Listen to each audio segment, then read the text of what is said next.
Hello everyone, today I'm going to show you how to convert currencies in PayPal instantly. I just tap on my Safari browser and log into my PayPal account. So how it's possible to convert a currency. So right now I will just tap on these three dots and tap to go money page. So after go to my money page, inside you will see this option like this. Here is the currencies.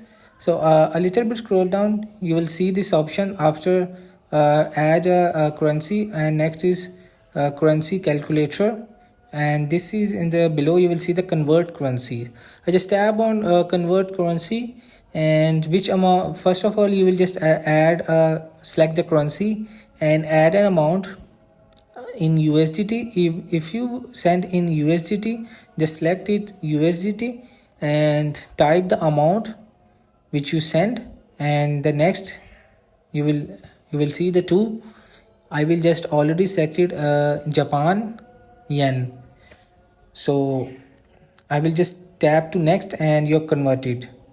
So this is how to send or someone money, and you will just easily converted currency, and the receiver will be received which currency you will be select. So hope this video help you. Please don't forget to like and subscribe, get notified for more videos.